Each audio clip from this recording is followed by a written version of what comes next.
Good morning everyone, welcome back to our channel study आइल।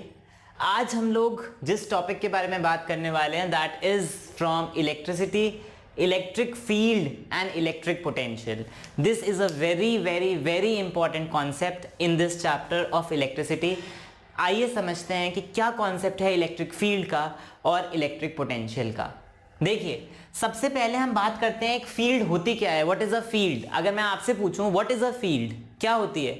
एक field एक region होता है, एक एरिया होता है। सपोज मैं बोलूं आपसे कि एक फुटबॉल फील्ड क्या होती है, तो एक फुटबॉल फील्ड एक एरिया होता है जिसके अंदर हम फुटबॉल खेल सकते हैं।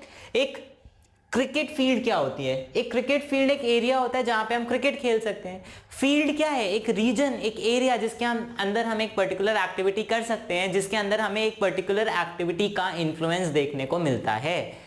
अगर आप लोग यहाँ पे बैठकर फिजिक्स इलेक्ट्रिसिटी चैप्टर पढ़ रहे हो तो क्यों? Because right now I am teaching physics, right now I am teaching electricity chapter.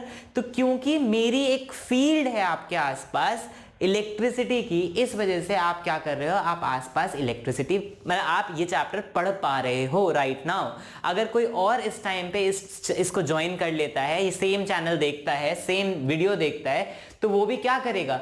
वो भी यहाँ पे इलेक्ट्रिसिटी पढ़ेगा, राइट? तो यहाँ पे मेरा एक रीजन है मेरे आसपास जिसमें मेरा इन्फ्लुएंस है, जिसकी वजह से हम यहाँ पे इलेक्ट्रिसिटी पढ़ रहे हैं, तो वो हो गई मेरी फील्ड। समझ में आ रही है आपको बात? उसी तरीके से एक चार्ज की भी फील्ड होती है। Suppose this is a positive charge, इस चार्ज के आसपास एक रीजन होता है, this is the region suppose, जिसमें इसका इन्फ्लुएंस देखने को मिलता है। मतलब एक दूसरा चार्ज अगर मैं यहां पे रख दूं पॉजिटिव चार्ज, तो क्या ये इसको रिपेल करेगा? इसको रिपेल नहीं करेगा, इट विल नॉट रिपेल, ये यहीं रहेगा।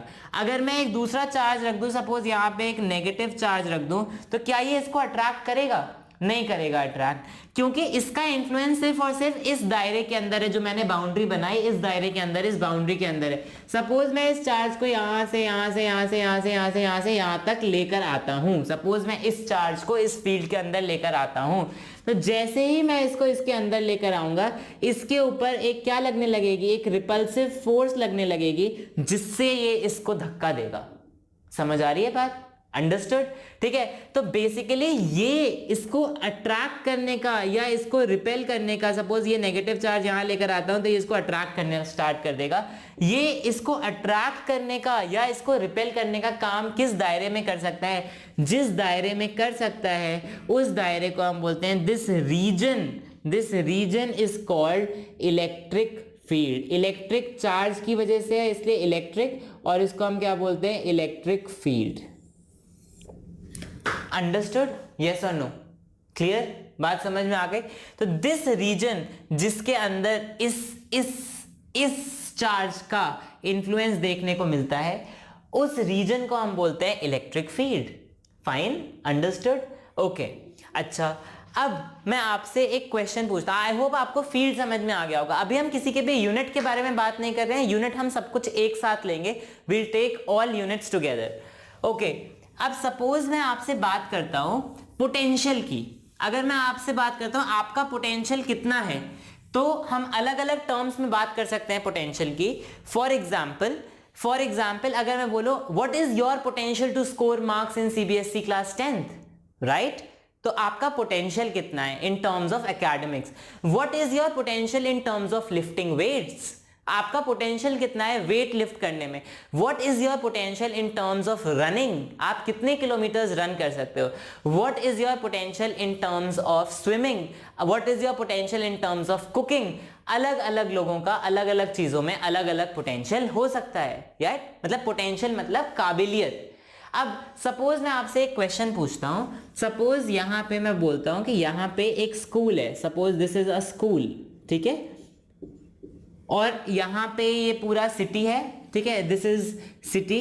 ये इस सिटी से एडजेसेंट एक काफी ज्यादा दूर जाके एक this is a village, this is the whole city, okay, this is a village.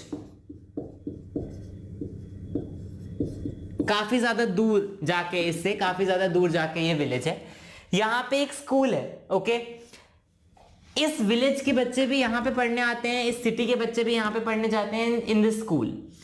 मेरे पास एक लोकेशन है just next to this school, I have a location suppose a just next to this school, okay, और मतलब एक plot खाली है, मुझे खरीदना है, और मेरे पास यहाँ पे एक विलेज के अंदर भी यहाँ पे एक प्लॉट खाली है, ठीक है, यहाँ पे भी मुझे मिल रहा है, this plot is plot B, same piece of land, everything same. मुझे एक स्टेशनरी शॉप ओपन करनी है, ठीक है, I have to open a stationery shop. Now आपको क्या लगता है कि स्टेशनरी शॉप कहाँ ज्यादा चलेगी? स्टेशनरी शॉप कहाँ ज्यादा चलेगी? Will it work at position A more better और एट लोकेशन बी बेटर? बताइए। Yes yes, almost every one of you must have got it correct. Obviously location A पे है ना। वाई? क्यों?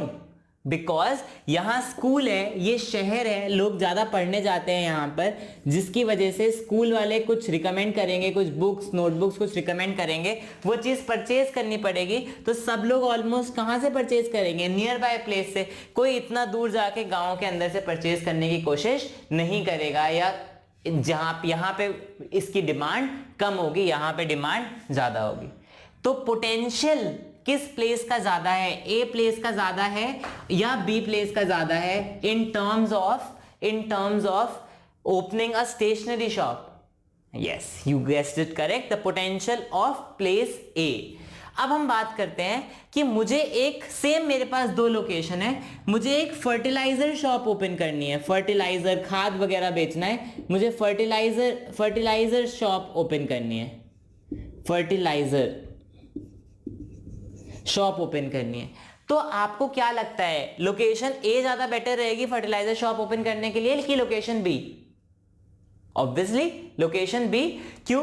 क्योंकि यहाँ पे ये विलेज है, यहाँ पे फार्मिंग वगैरह होती होगी, तो फार्मिंग जब होगी तो फार्मिंग के लिए फर्टिलाइजर्स चाहिए, ठीक है। अब ऑब्वियसली शहर क्या होता है, शहर के अंदर मोस्टली बिल्डिंग ज्यादा बनी हुई होती है, तो यहाँ पे देयर इज नो और लिटिल एग्रीकल्चर, तो यहाँ पे एग्रीकल्चर कम होगा, तो यहाँ पे क्या होगा, यहाँ पे फर्टिलाइजर की डिमांड भी कम होगी, तो यहाँ से कोई फर्टिलाइजर खरीदने की कोशिश नहीं करेगा। वेयरएज यहाँ पे फार्मिंग ज़्यादा होती है, जिसकी वजह से यहाँ पे फर्टिलाइजर की डिमांड ज़्यादा होगी, तो यहाँ पे इस शॉप से आसानी से परचेज की जा सकती है, कोई इतना दूर आके यहाँ से लेके जाने की कोशिश नहीं करेगा। तो फर्टिलाइजर शॉप के पॉइंट ऑफ व्यू से which place is better? Shall I keep fertilizer shop at place B or place A? Yes, you guessed it correct, it is place B. तो पोटेंशियल किसका होता है? Potential, is it of potential of that person या potential is that of place?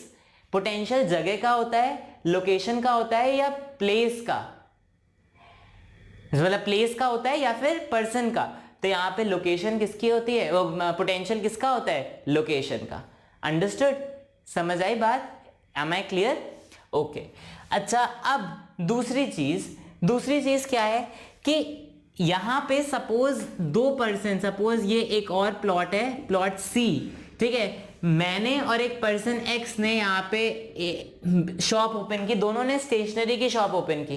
तो आपको क्या लगता है कि मेरी और इस पर्सन की स्टेशनरी की शॉप बराबर चलेगी, या हम दोनों की किसी की ज्यादा किसी की कम चल सकती है? किसी की ज्यादा किसी की कम चल सकती है। क्यों किसी की ज्यादा किसी की कम चल सकती है? बिकॉज हो सकता है मैंने ज्यादा मेहनत की अपनी शॉप के साथ, मैंने ज्यादा अच्छे कस्टमर रिलेशंस बनाए, मैंने ज्यादा सामान खरीदा, ज्यादा अच्छे से अपनी शॉप को डेकोरेट करके रखा, चीप प्राइसेस रखे, मेरी शॉप ज्यादा चलेगी, वेयर एज दूसरी शॉप कम चलेगी। हो सकता है सामने वाले पर्सन ने काम ज्यादा अच्छे से किया है, तो उसकी शॉप ज्यादा चलेगी, मेरी शॉप कम चलेगी। Am I clear? तो this is called potential energy. और पोटेंशियल एनर्जी किसकी होती है? पर्सन की या प्लेस की? पर्सन की।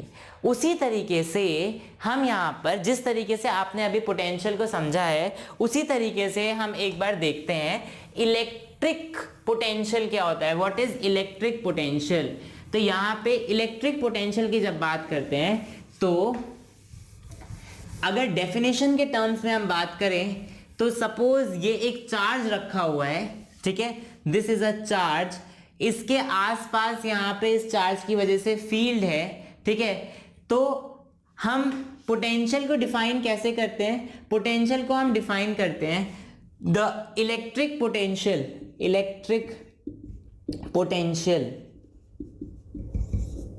Eight a point. पहले तो डिफाइन करते हैं electric potential at a point. Suppose इस पॉइंट के बारे में हम बात कर रहे हैं, electric potential at this point. Electric potential at a point is defined as the amount of work done in taking a unit positive test charge from infinity to that point। infinity physics में क्या से defined होता है? infinity इस field के बाहर सब कुछ infinity है। ये सब कुछ क्या है? infinity मतलब बहुत दूर, इसकी फील्ड से बाहर है, इसका मतलब infinity पे है। तो जितना काम हमें करना पड़ेगा एक टेस्ट चार्ज को यहां से इस पॉइंट तक लाने में, that amount of work done is called electric potential of this point। अगर मुझे इस पॉइंट का निकालना है, suppose this point is B, तो amount of work done in taking an electric charge from that infinity to this point will be called potential at B। इस point पे जितना वर्क डन करना पड़ेगा that will be potential at A, and इस point पे जितना करना पड़ेगा that will be potential at B। Electric potential at a point की डेफिनेशन क्या होती है? वर्क डन in bringing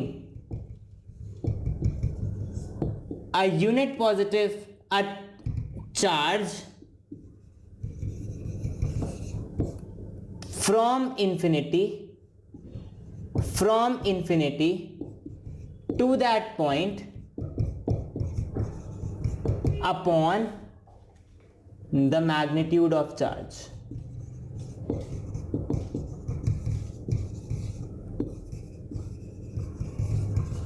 अगर मैं इसकी बात करूं तो पोटेंशियल को हम V से डिनोट करते हैं, is equal to work done in bringing a unit positive charge from infinity to that point divide by charge.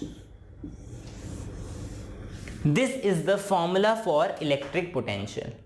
समझ में आ रही है बात? This is the formula for electric potential, work done in bringing. अब यहां पे हम बार बार एक बात कर रहे हैं, यूनिट पॉजिटिव टेस्ट चार्ज।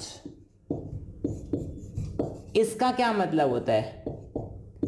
क्या हम हमेशा पॉजिटिव चार्ज को ही ला सकते हैं? क्या हम कभी नेगेटिव चार्ज को नहीं ला सकते? नहीं, आप ला सकते हो। देखो बेसिकली क्या होता है, अगर हम बात करते हैं यूनिट की, तो हम यहां पे यूनिट का मतलब होता है 1, ओके, मतलब 1 कूलम पॉजिटिव चार्ज। अब यहाँ पे हम 1 कूलम की बात क्यों करते हैं? देखिए, बिकॉज हम मान के चलते हैं कि ये वाला चार्ज, इसकी भी कुछ फील्ड है। अगर हम ये वाला चार्ज बहुत बड़ा ले लेंगे तो इसकी भी कुछ फील्ड होगी। ये इस फील्ड में एंटर करने से पहले ही दोनों की फील्ड्स इंटरैक्ट करने लगेंगी, है ना, दोनों के फील्ड्स इंटरैक्ट करने लगेंगी, जिसकी वजह से इनके बीच में अट्रैक्शन और रिपल्शन शुरू हो जाएगा। तो हम ये मान के चलते हैं कि हमारा ये जो हमारा चार्ज है, इस चार्ज की फील्ड बहुत बड़ी है, लेकिन ये जो टेस्ट चार्ज है इसकी बहुत छोटी है फील्ड, जिसकी वजह से ये जब इसके अंदर पूरा एंटर करता है, उसके बाद ही इस पे कुछ अट्रैक्टिव या रिपल्सिव फोर्स लगना शुरू होती है। Am I clear? तो इस वजह से हम इस चार्ज को क्या लेते हैं? इस चार्ज को हम लेते हैं यूनिट। अच्छा, दूसरी चीज पॉजिटिव। क्यों पॉजिटिव? नेगेटिव चार्ज नहीं ले सकते। मैंने तो यहाँ पे आपको नेगेटिव चार्ज लेके भी दिखाया था, अभी एक दिखाया था ना नेगेटिव चार्ज लेकर जब यहाँ आ रहे थे। तो नेगेटिव चार्ज नहीं ले सकते, नेगेटिव चार्ज भी ले सकते हो आप। लेकिन साइंटिस्ट, जैसे आप लोगों ने ABCD पढ़ना शुरू किया था, तो हमने कभी क्वेश्चन नहीं किया ना कि हम A ऐसे ही क्यों बनाते हैं, हम A ऐसे क्यों नहीं बनाते, हम C ऐसे ही क्यों बनाते हैं, हम C ऐसे क्यों नहीं बनाते, हम X ऐसे ही क्यों बनाते हैं, हम X ऐसे क्यों नहीं बनाते, राइट? आपने कभी ये क्वेश्चन नहीं किए। क्यों? क्योंकि ये बेसिक्स थे, है ना।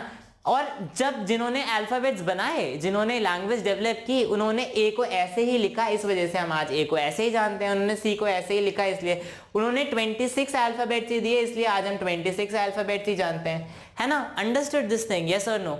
अच्छा, उसी तरीके से हम लोगों ने, जब साइंटिस्ट ने थ्योरी डेवलप की, तो ये जो चार्ज लेकर आए, ये पॉजिटिव चार्ज के लिए डेवलप की। सिमिलर थ्योरी नेगेटिव चार्ज के लिए भी डेवलप की जा सकती है, लेकिन हम ऐसे ही पढ़ते आ रहे हैं, इसलिए ऐसे ही पढ़ते आ रहे हैं। और इसको यूनिट पॉजिटिव चार्ज को हमने क्या नाम दे दिया? Test charge. टेस्ट चार्ज क्या होता है? एक बहुत छोटा सा चार्ज और पॉजिटिव, इन साइन। अंडरस्टूड? तो एक बार हम फिर से डिस्कस कर लेते हैं what is electric field. Electric field is the region around a charge in which its influence can be seen. And what is electric potential? Electric potential at a point is the amount of work done in bringing a unit positive test charge from infinity to that point in the field. Am I clear? समझ आ गई है बात? इसका formula potential is equal to work done per unit charge, और इसका unit होता है, अगर आप यहां से देखें तो यूनिट हो जाएगा जूल पर कूलम, दैट इज JC-1, या फिर इसको हम और क्या बोल देते हैं, इसको हम बोलते हैं वोल्ट्स। इसको हम डिफाइन करेंगे नेक्स्ट क्लास में, हम लोग सारे यूनिट जितने भी हम लोगों ने पढ़े हैं उसकी डेफिनेशन देखेंगे। So please stay tuned. अगर आपको आज का लेक्चर पसंद आया है तो प्लीज लाइक माय वीडियो। अगर आप लोगों को हमारे चैनल पे किया हुआ काम अच्छा लग रहा है तो please subscribe to my channel and do leave comments कि आपको वीडियो कैसा लगा, क्या इंप्रूवमेंट चाहिए आपको वीडियो में। तब तक के लिए मिलते हैं अगले वीडियो में। बाय।